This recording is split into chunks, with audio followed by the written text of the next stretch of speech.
Halo semuanya, balik lagi di serial cinta horor penuh misteri antara Lilis dan Dapa. Sebelum kita masuk ke cerita, jangan lupa klik tombol like, subscribe, dan aktifkan lonceng notifikasinya ya, supaya kalian gak ketinggalan kelanjutan kisah seram dan baper mereka. Terima kasih sudah setia mendukung channel ini. Yuk, kita lanjutkan perjalanan mereka yang makin mencekam. Pagi itu, suasana sekolah lebih mencekam dari biasanya. Angin bertiup dingin dari lorong-lorong kosong, membuat setiap langkah bergema menyeramkan. Lilis dan Dapa berjalan berdampingan menuju kelas, namun langkah mereka melambat begitu melewati ruang seni. Di dalamnya, cermin besar yang biasa digunakan untuk latihan drama, tampak retak besar membentuk pola aneh, seperti jaring laba-laba. Lilis menghentikan langkah, menatap cermin itu. Ada sesuatu di sana, bukan hanya pantulan dirinya sendiri. Di sela-sela retakan, bayangan seorang perempuan berdiri diam, menatap mereka dengan mata kosong. "Dap," bisik Lilis ke Mitha. Dapa langsung menarik tangan Lilis, menjauhkannya dari cermin. "Jangan lihat terlalu lama," kata Dapa sambil menggenggam erat jemarinya. "Aku ngerasa ada sesuatu yang gak beres dengan cermin itu." Mereka mempercepat langkah menuju kelas, berusaha melupakan kejadian tadi. Tapi sepanjang hari, perasaan tidak nyaman terus membayangi mereka. Saat jam istirahat, Dapa diam-diam kembali ke ruang seni. Ia penasaran. Di hadapan cermin pecah itu, ia melihat sesuatu yang tidak biasa. Di ujung kanan bawah, tergores nama-nama siswa, seolah-olah pernah tertulis di sana, tetapi sebagian besar sudah terhapus. Hanya satu nama yang masih terbaca jelas. Lilis. Dapa menelan ludah. Ia mengusap-usap permukaan cermin dengan tisu, berharap nama-nama lain muncul. Namun sia-sia. Tiba-tiba, di kaca yang retak, bayangan Lilis muncul. Tapi bukan Lilis yang dikenalnya.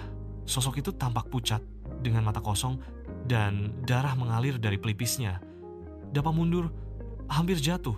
Dari belakang, suara Lilis memanggil. "Dap, kamu ngapain di sini?" Dapa menoleh cepat. Kali ini, itu benar-benar Lilis. Nafasnya terengah. Nama kamu ada di cermin itu," ucap Dapa gugup. Lilis menatap cermin itu dan bergidik. "Mungkin ini peringatan." Mereka memutuskan pergi ke perpustakaan untuk mencari tahu lebih banyak. Di antara rak-rak penuh debu, mereka menemukan buku tua tentang sejarah sekolah. Salah satu bab menjelaskan tentang legenda Cermin Roh Cermin yang mampu menangkap jiwa siswa yang mengalami kematian tragis di sekolah. Nama yang muncul di cermin adalah target berikutnya. "Aku target selanjutnya." Suara Lilis bergetar. Dapa menggenggam tangannya erat. "Nggak akan kubiarkan." Lilis menunduk, air mata hampir jatuh. "Kalau aku hilang, kamu bakal inget aku nggak?" Dapa mengangkat dagunya lembut. "Kamu nggak akan hilang, Lis. Tapi kalaupun dunia memisahkan kita, aku janji aku bakal cari kamu, dimanapun kamu berada." Sore itu, mereka kembali ke ruang seni.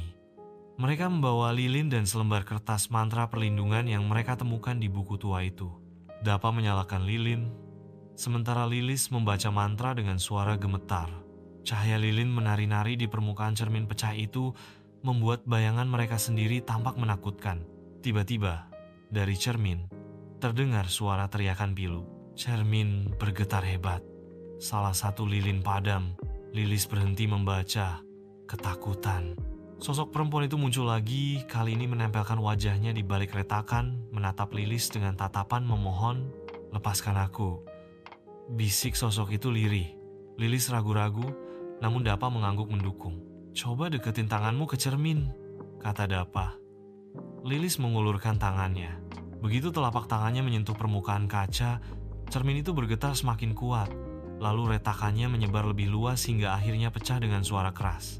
Pecahan kaca berterbangan kemana-mana. Lilis dan Dapa berlindung. Ketika mereka membuka mata, ruang seni kosong. Cermin itu sudah tidak ada. Hanya sisa pecahan kecil berkilauan di lantai. Dan di tengah pecahan itu tergeletak sebuah buku harian lusuh. Dengan hati-hati, Dapa mengambilnya. Halaman pertama berisi foto seorang siswi yang tidak mereka kenal. Di bawah foto itu tertulis, "Aku dibunuh karena tahu terlalu banyak." Mereka saling berpandangan.